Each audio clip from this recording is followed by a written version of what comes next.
kind of is what it is. You ought to give that to the PRS, right? The one thing about the PRS is that it is actually slightly volume-wise. It's a thicker guitar, but it also has the longer horn, which the strap button is basically right behind the 20th or the 19th fret there on the backside. So there's nothing you can do about.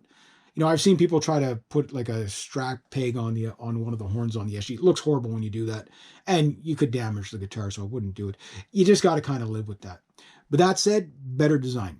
Tunability. Okay, the Gibsons don't stay in tune. BS. There are some Gibsons that do not stay in tune, and yes, Gibsons, because of their nitrocellulose lacquer, are more temperature sensitive. Any guitar, if you get a PRS, the core models, they have nitrocellulose lacquer. Guess what? They're going to be more sensitive. Why? Because the moisture can get through the finish a bit, and that expands and contracts your wood, right? So they're more temperature sensitive that way. So yeah, but once you got them tuned up, they're usually no problem. That said, I would say the PRS holds tuning better. So yeah, every guitar will go out of tune at some point. Some people are like so stupid with it. They're like, my guitar went out of tune twice this week. I'm like, really? You know what I mean? Like guitars go out of tune. The only guitars that probably don't go out of tune is the ones with the Evertune on it. And I've never tried that. And maybe even they go out of tune at times. But yeah, the PRS is a better thought out. In fact, Paul Reed Smith worked with some of the Gibson's. I think he worked for Gibson. Don't quote me on that, but I think he worked for Gibson at first, and then he was, I think, kind of like one of the pioneers of the double cut Les Paul. I think. Don't quote me on that. I could be completely wrong. And then of course he went his own way and he created these things, right? Pretty cool. So if this guitar is so great, why would I buy other guitars? Well, different guitars do different things. Different scale lengths give you different things. And it's that much, when you're talking guitars at this level, you're talking about that much of a difference, each way. The only question is, does that difference matter to you? Yes or no? Now, that said, to me, a little adds up, so when I was looking for a modern sounding guitar, if I run, say, this pedal here with a full distortion, the SG it could take the distortion, give me the most awesome Black Sabbath kind of sound or whatever, that 90s metal kind of, I can do it, but I can't get a modern metal sound out of it because of the pickups, right? They still have that kind of classic sound. And you'd say, well, just replace the pickups. But look at that. And when you're playing clean, obviously the SG3 sounds much better clean than the Mark Holcomb because it's more dynamic.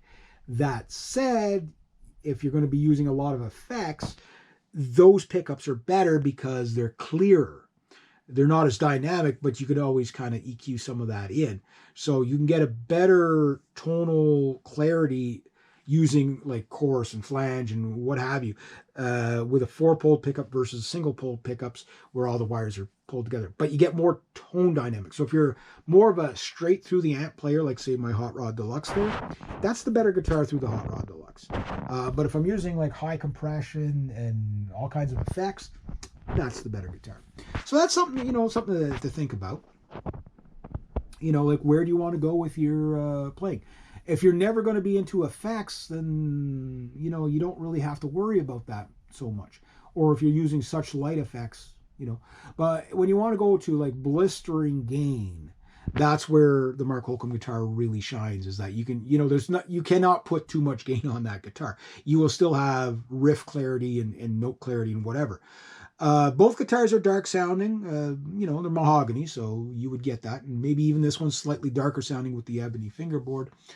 But yeah, is what it is.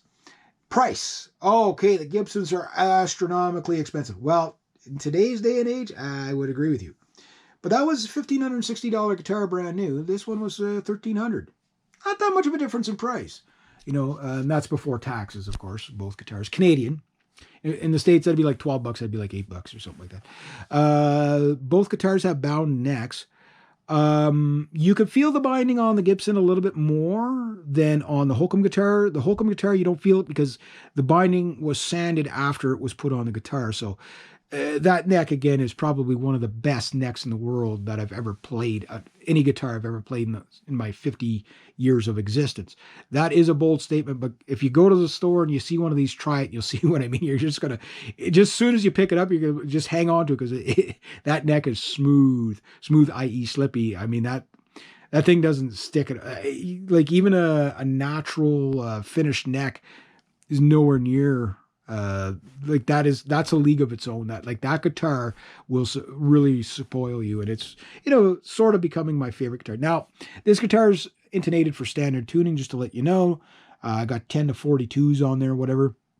This is 10 to 52s intonated for drop C, because when you buy the Mark Holcomb guitar, it comes in standard with a drop C tuning. But yes, you can put that guitar into standard tuning if you would like. You just have to get it re-intonated.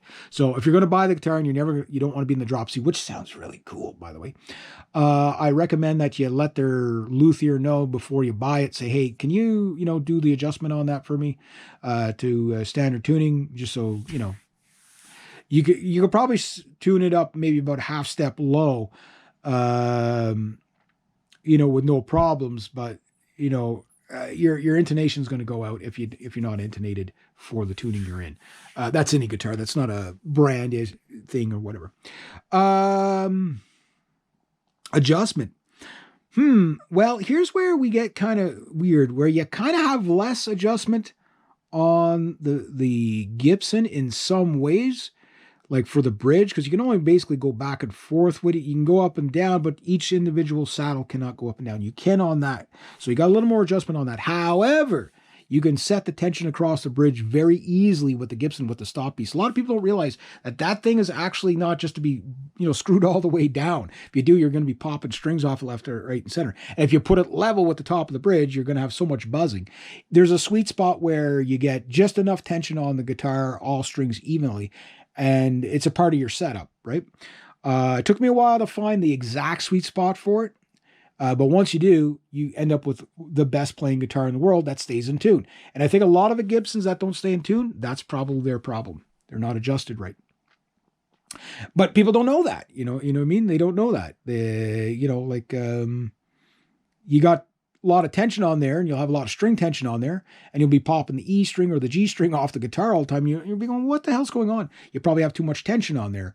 So you intonate the guitar, but then you got to set the tension too. And you got to kind of refine it after you do it. Everything's it's like a Fender, more like a Fender, but except for it's not a floating bridge. And it's a string through body, which I like that. I love that bridge. That bridge is so sweet. But it's probably a little slower to adjust because you got to adjust each individual saddle to get your heights and stuff like that. But you got lots of adjustment. So both guitars can do a lot. Now, that said, if you want to go even lower drop tunings, the Mark Holcomb guitar seems to have more adjustment, where you got very limited on the ABR 1 bridge or the Tune-O-Matic bridge or whatever of the Gibson. So is what it is. So you got up and down, you got a little bit. That's basically going to stay in standard tuning. You could probably intonate it for drop C, but I don't know if you'd be able to get much lower than that. I have, especially with the short 24 3/4 scale length versus the 25.5. That's why that guitar is 25.5 scale length. Mark Holcomb wanted that. So for his drop tunings, he didn't want to go any shorter than that. So he could, intonate, typically the lower you go, you got to go with heavier strings. And when you go with heavier strings, you got to get more adjustment to get the intonation, right? So yeah, for drop tunings, that might be the better guitar to go. Yeah. That said, I've had this in, drop G not drop G, but, like a dadgad and a G tuning, G5 tuning. That, wow. Put a capo on that with the G5 tuning. It's just like you hear angels. Like I say, the cleans on this guitar are absolutely insane. Beautiful sounding guitar. You could almost get a Telecaster-like sound out of this. I've always remarked this guitar that if a Les Paul and a Telecaster had a baby, this is what it would have had. So you got the ballsiness of the Les Paul, but with all the pickup combinations, you kind of not quite as juicy as a Telecaster, but you're somewhere in between. So again, a very, very versatile guitar all around. Plays incredible. Very simple, very solid guitar. This guitar just feels so solid, even though feels lighter. Well, it is lighter than that guitar. It feels so solid. Like it's SG, solid guitar, right?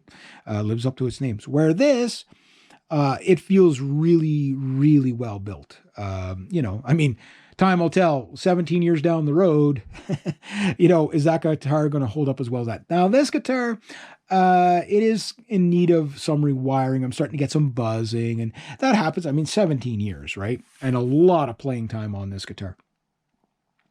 I don't know which one I would recommend more,